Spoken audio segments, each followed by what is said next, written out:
He only proposed to win a bet, but karma crushed him at the altar. My hands wouldn't stop shaking. The bouquet of white roses trembled between my fingers as I took another step down the long aisle of Grace Cathedral.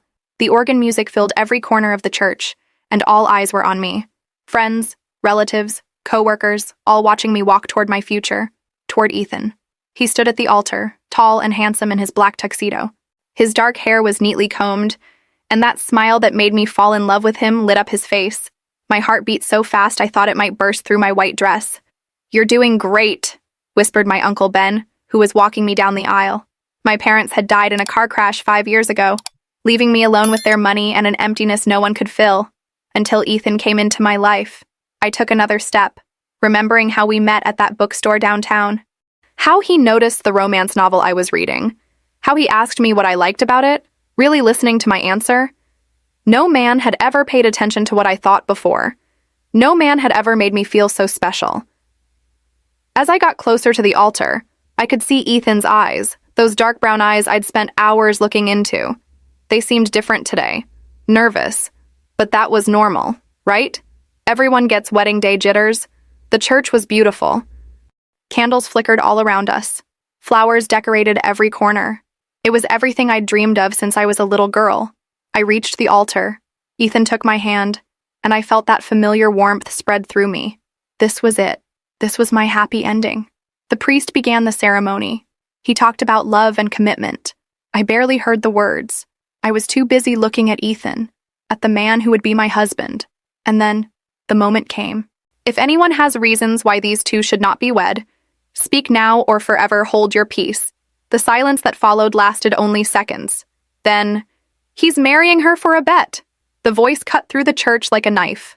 Everyone turned to look. Harper Kennedy, my best friend, stood in the middle of the aisle. Her face was red, her eyes filled with tears and anger.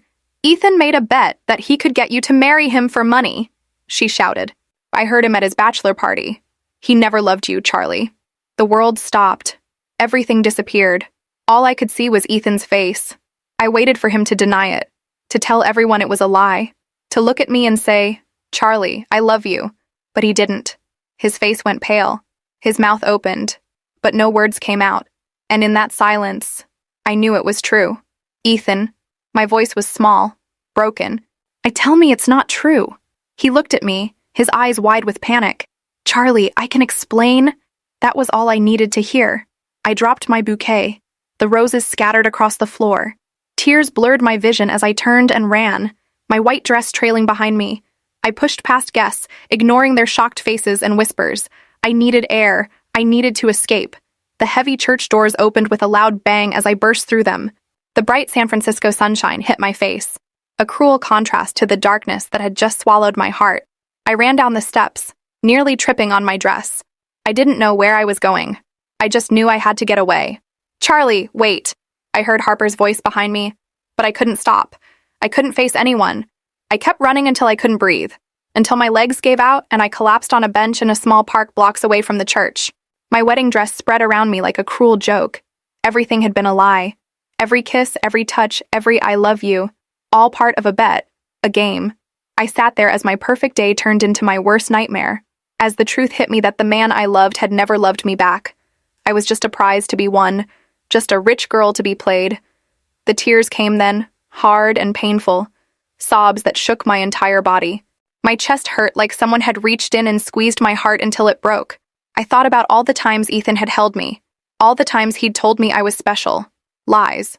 All lies. And I had believed every single one. Before Ethan came into my life, I was just going through the motions. Wake up, go to work at Westwood Publishing, come home to an empty apartment, repeat. My parents' death had left a hole in my life that nothing seemed to fill, not even the money they'd left me from their tech company. I edited romance novels for a living, but my own love life was non-existent. My coworkers would talk about their dates and husbands, and I'd smile and nod, with nothing to add.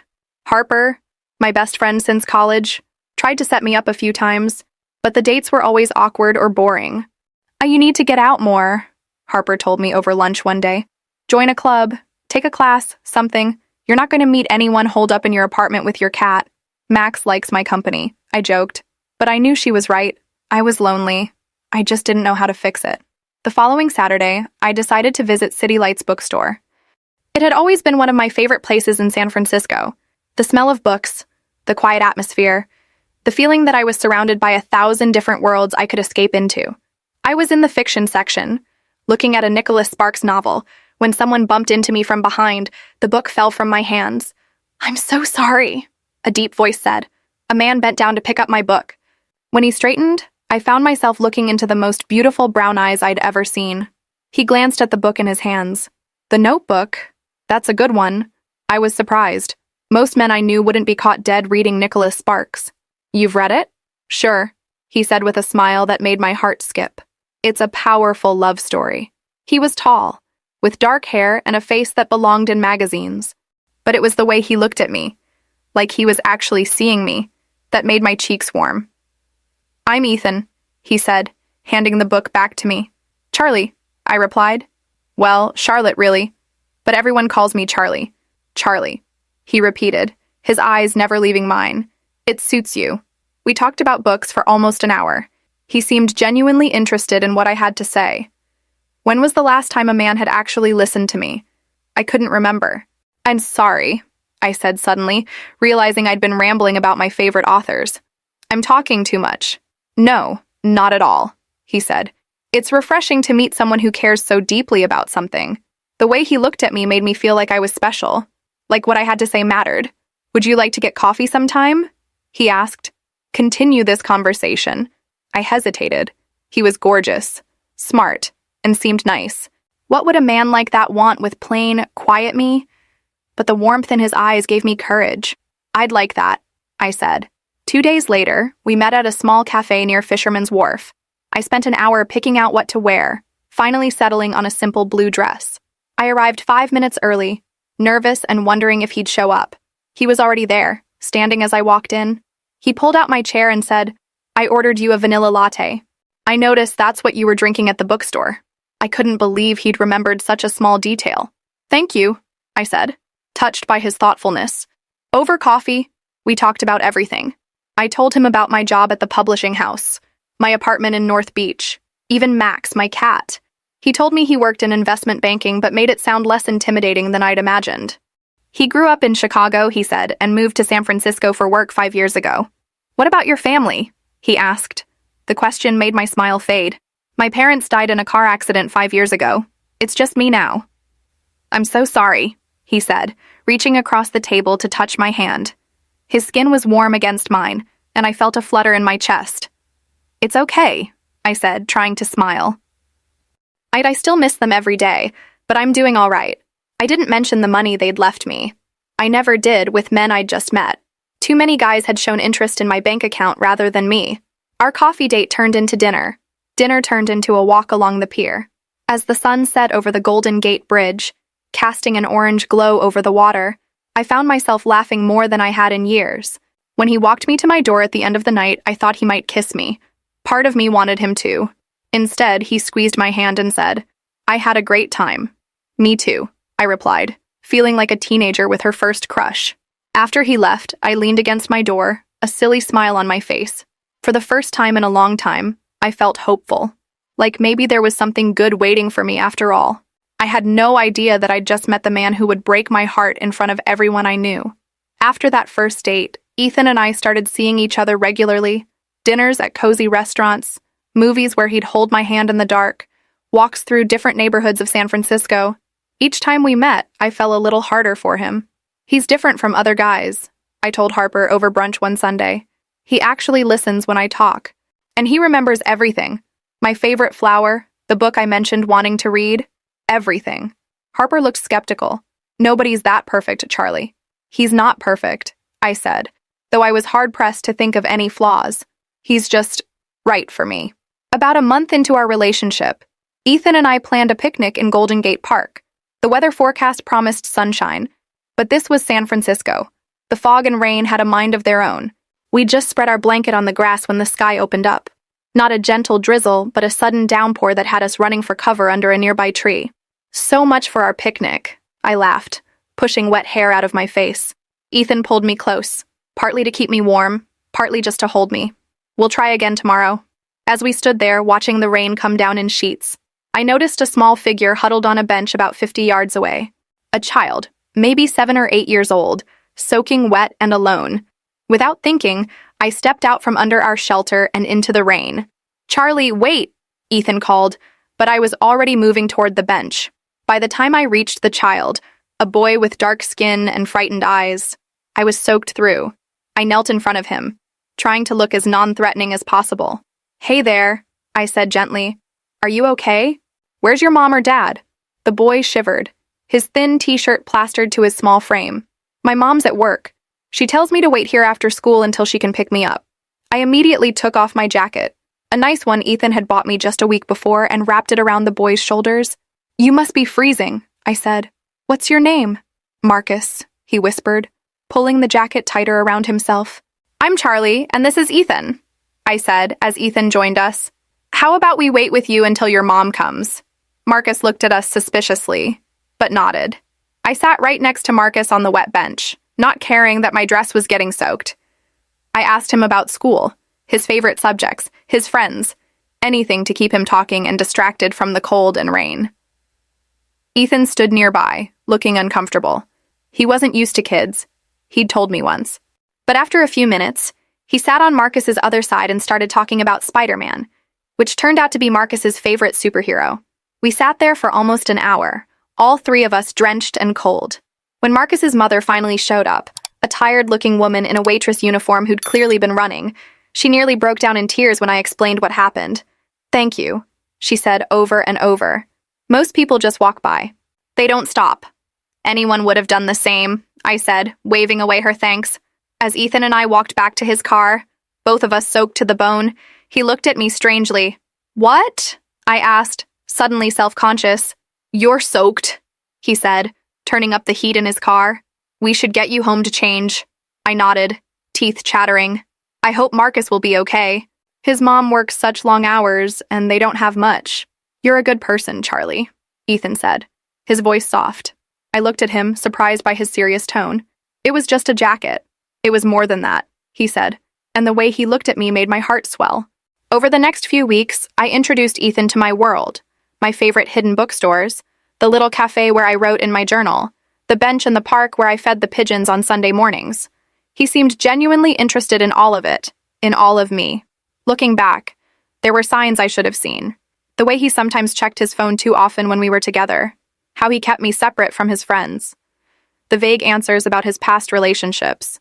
But I was too happy to notice, too in love to question. One night, as we sat on my couch watching old movies, Ethan turned to me and said, "I've never met anyone like you, Charlie. Is that a good thing?" I asked, half joking. He touched my face gently. "It's the best thing. You're real in a way most people aren't." I kissed him then, believing with all my heart that what we had was special, that I'd finally found someone who saw me, really saw me, and loved what he saw. I trusted him completely. I gave him my heart without reservation, and all the while, I had no idea it was all a game to him, a bet he was determined to win, no matter the cost to me. 2 months after we started dating, Ethan took me to dinner at the Sky Terrace restaurant on top of the Lowell Hotel. The place was famous for its view of San Francisco Bay, with the Golden Gate Bridge lit up against the night sky. When we stepped out onto the terrace, I gasped. The entire roof was transformed with twinkling lights and flowers. I noticed we were the only ones there. "Ethan, this is—" "I don't even have words," I whispered, my eyes taking in the thousands of tiny lights. He smiled, taking my hand. "And only the best for you." Over dinner, we talked and laughed like we always did. I couldn't help thinking how much I'd changed since meeting him. The shy, quiet Charlie who barely looked people in the eye was gone. In her place was a woman who felt confident, loved, alive. "Remember when we first met?" I asked, taking a sip of champagne. "I was so nervous I could barely look at you." "And now?" he asked, his eyes warm in the candlelight. I reached across the table and took his hand. "Now I can't imagine not seeing your face every day." After dessert, music started playing. "Can't Help Falling in Love," one of my favorites. Ethan stood and held out his hand. "Dance with me." We swayed under the stars, my head against his chest. I could feel his heart beating fast, matching my own. "Charlie," he said softly, pulling back to look at me, "that these past months have been the happiest of my life. Then he reached into his pocket and dropped to one knee. In his hand was a small velvet box with a diamond ring that sparkled in the candlelight. "Charlotte Hayes, you've shown me what it means to be truly happy. Will you marry me?" Time seemed to stop. I covered my mouth with my hands, tears filling my eyes. I dreamed of this moment, but the reality was so much better than any dream. "Yes," I whispered, then louder. "Yes, Ethan, yes!" He slipped the ring onto my finger, and I threw my arms around his neck. As he held me, I looked out over the city lights, feeling like the luckiest woman in the world. If only I'd known what was really happening. The next 8 weeks passed in a blur of wedding preparations. I threw myself into planning with a joy I couldn't contain. Every detail mattered. The flowers, the music, the food. I wanted everything to be perfect. Ethan was less involved, but I didn't mind. "Whatever makes you happy makes me happy," he'd say when I asked his opinion on colors or cake flavors. One day, as we looked through venue photos, I asked, "What about your family? Will they be coming to the wedding?" A shadow crossed his face. "They can't make it. My parents, we're not close." I didn't push. We all had our painful spots, and I respected his privacy. Instead, I asked, "What about a best man?" "Connor," he said quickly. "My friend from college." "I don't think I've met him yet," I said, realizing I hadn't met any of his friends. "You will at the wedding," Ethan said. "He's been traveling." I nodded, but something felt off. In the 3 months we'd been together, Ethan had never introduced me to his friends. I'd asked a few times, but he always had an excuse. They were busy, out of town, working late. 2 weeks before the wedding, Ethan finally arranged for me to meet Connor and Tyler, his 2 closest friends, for drinks at a bar downtown. The Horizon Bar was loud and crowded, not the kind of place I'd have chosen. Connor was tall and brash, with a loud laugh and eyes that never quite met mine when he spoke. Tyler was quieter but had a smirk that made me uncomfortable. Neither seemed like the kind of men Ethan would be friends with. "So you're the famous Charlie," Connor said, looking me up and down in a way that made me want to cross my arms over my chest. "Ethan's told us so much about you." "All good things, I hope?" I said, trying to smile. "Oh, the best," Connor replied, exchanging a look with Tyler that I couldn't read. "Our boy Ethan here is quite the catch, isn't he?" Something about the way he said it made my skin crawl. Throughout the evening, I caught them sharing glances, smirking, sometimes whispering when they thought I wasn't looking. Ethan seemed tense, not his usual relaxed self. "Your friends are interesting," I said carefully on the drive home. Ethan's hands tightened on the steering wheel. "They can be a bit much. They're good guys once you get to know them." I wasn't so sure, but I trusted Ethan. If these were his friends, there must be something good about them that I wasn't seeing. The night before the wedding, Harper came over to stay with me, as is tradition. We sat on my bed, drinking wine and talking about the next day. "Are you nervous?" she asked.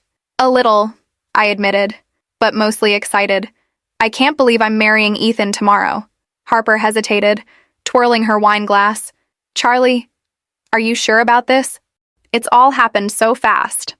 "When you know, I said, the familiar phrase rolling off my tongue. "He's the one. Harper. I've never been more sure of anything." She didn't look convinced. "It's just—" I met his friend Connor at the rehearsal dinner, and something felt off. The way he talked about Ethan, about you two together. I don't know. It just didn't sit right. "What did he say?" I asked, a small knot forming in my stomach. "Nothing specific," Harper said. "Just the way he kept saying how lucky Ethan was, with this weird smile, like there was some joke I wasn't in on." I shook my head, pushing down the flicker of doubt. "You're just being protective. Connor's a bit rough around the edges, but Ethan wouldn't be friends with him if he wasn't a good person deep down." Harper didn't argue, but she didn't look convinced either. We changed the subject, talking about the ceremony, the reception, the honeymoon in Hawaii that Ethan had planned. That night, as I tried to sleep, Harper's words kept coming back to me, but I pushed them away. Tomorrow, I was marrying the man I loved, the man who loved me. Nothing else mattered. If only I'd listened to that small voice of doubt. If only I'd paid more attention to the signs. Maybe I could have saved myself from the public humiliation and heartbreak that waited for me at the altar. But I didn't. I fell asleep dreaming of Ethan's smile, of the life we would build together, of the love I was sure would last forever. I had no idea that by this time tomorrow, my world would be shattered beyond repair. Harper found me in the park, my wedding dress muddy at the hem. She sat beside me, her eyes red from crying. Charlie, I'm so sorry, she said. You knew? I asked, my voice breaking. You didn't tell me until I was at the altar. She shook her head frantically.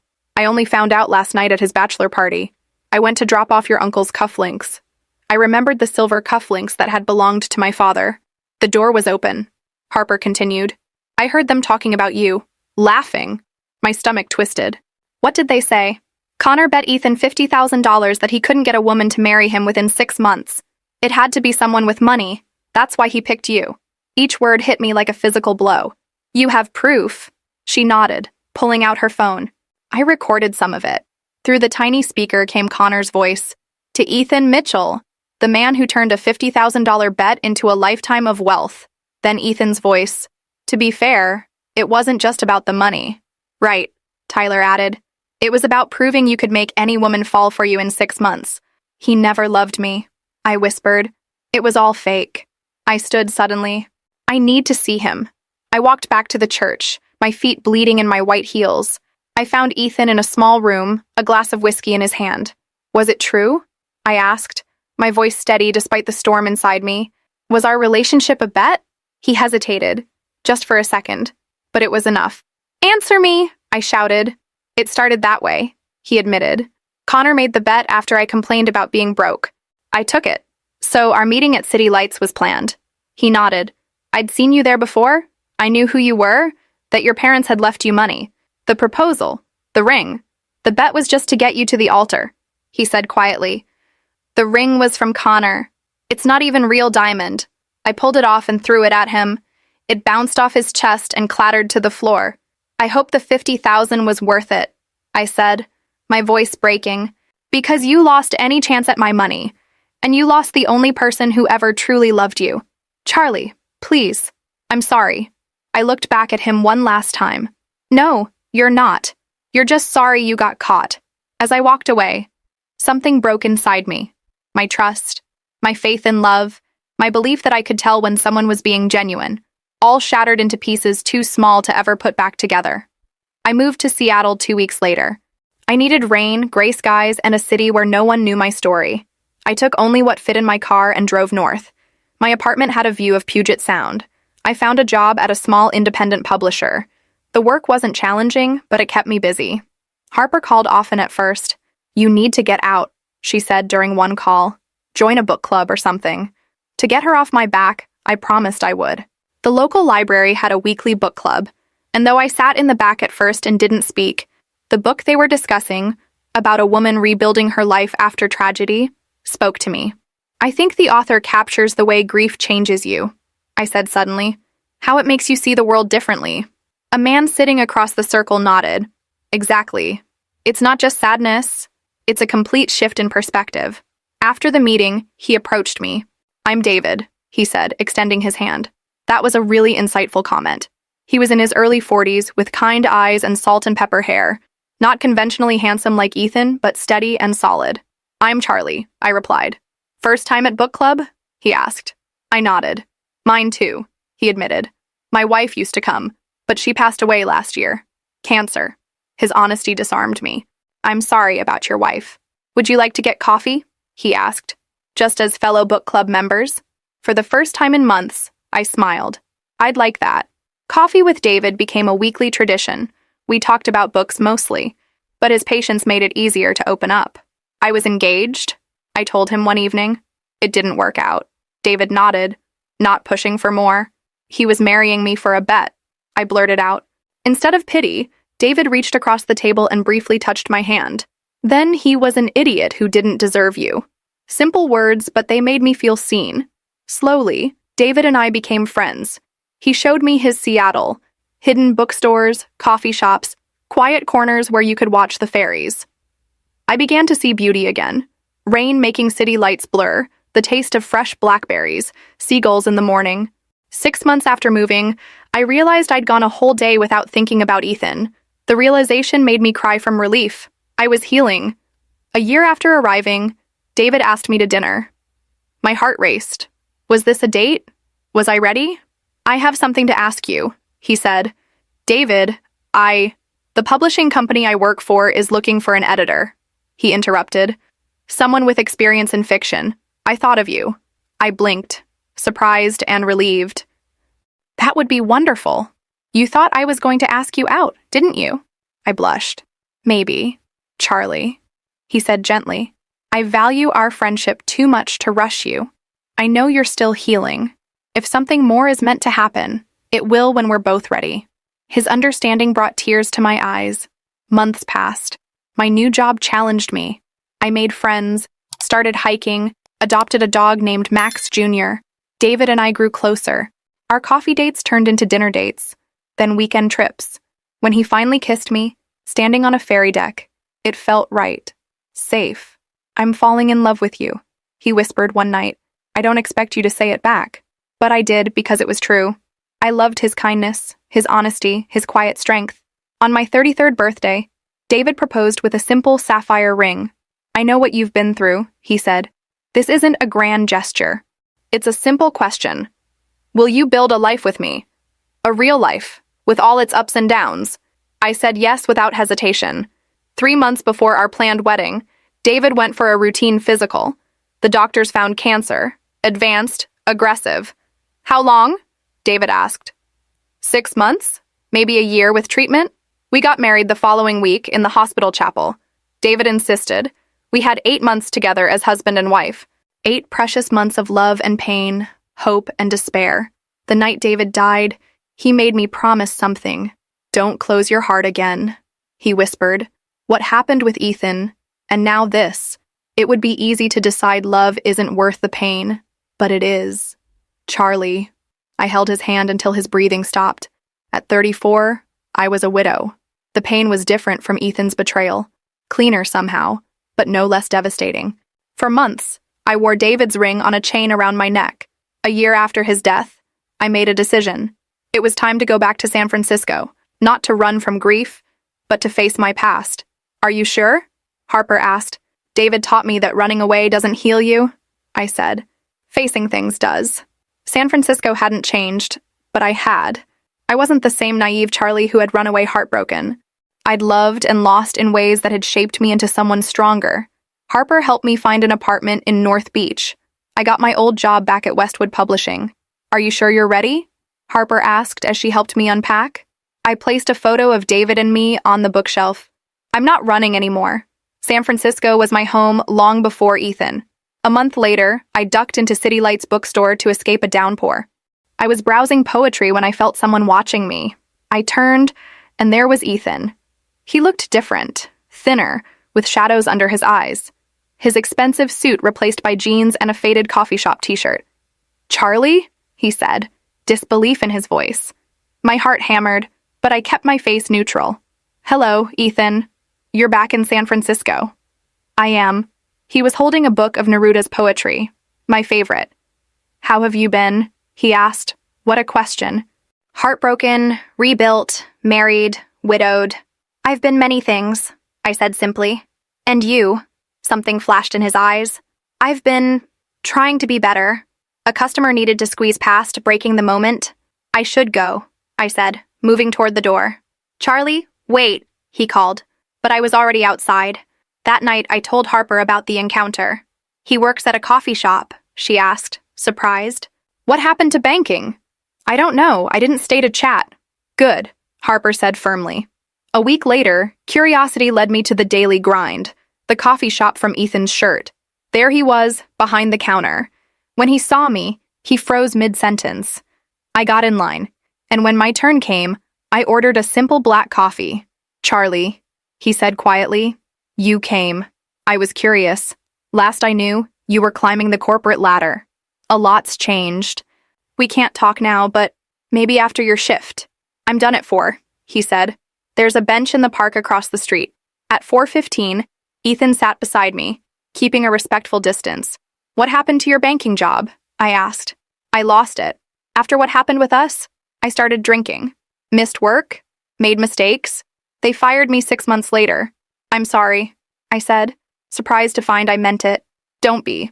It was the wake-up call I needed. The drinking got worse. I lost my apartment, most friends. Connor and Tyler stuck around for a while, but only as drinking buddies. Where are they now? No idea.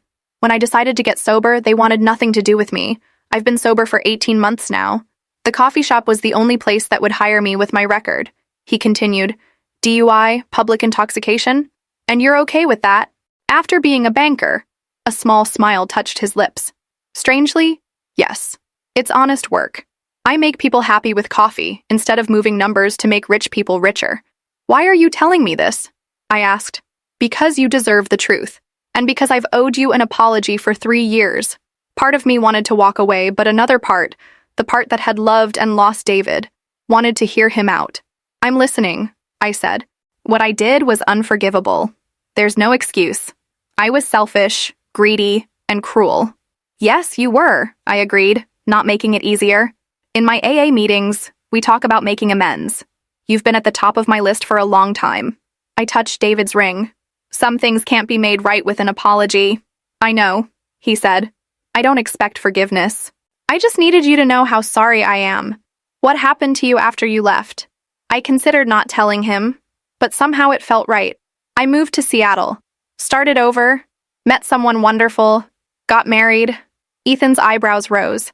You're married? Widowed. My husband died of cancer last year. Charlie, I'm so sorry, he said, genuine pain in his voice. David was a good man, the kind who loved honestly. Ethan flinched, but nodded. I'm glad you found that, even if it wasn't for as long as you deserved. I stood, suddenly needing to end this conversation. I should go. I volunteer at a financial literacy program for low-income families, he added, at the community center on Valencia, Tuesdays and Thursdays. I frowned, confused by this information. In case you were wondering what else I do besides make coffee, he explained. It's not much, but it's something good, I hope. The next day, I found myself at Old St. Mary's Cathedral. I sat in a pew, watching light stream through stained glass. First time here? Asked a voice, an older priest with kind eyes. Is it that obvious? He chuckled. You have that look, like you're carrying something heavy. I'm Father Michael, he said. Sometimes people just need an ear. I found myself telling him everything. About Ethan, about David, about seeing Ethan again. I don't know what to do with these feelings, I concluded. Part of me wants to forgive him, to believe he's changed. But another part is afraid. Forgiveness doesn't mean forgetting the hurt, Father Michael said. It means freeing yourself from the weight of anger. But how do you know when someone has truly changed? You don't, not with certainty. But sometimes, the greater risk is in not giving people the chance to show you who they've become. I touched David's ring. My husband told me not to close my heart. Sounds like a wise man. Loving him was safe. Trusting Ethan again. That feels like jumping off a cliff. The bravest choices often do, he said gently. As I left, I felt lighter. I still didn't know what role Ethan would play in my life, but I was open to the possibility that people, even those who had hurt us deeply, could change. A week later, I received a handwritten letter from Ethan, 5 pages detailing everything since that day at the altar. The truth was worse than I'd imagined.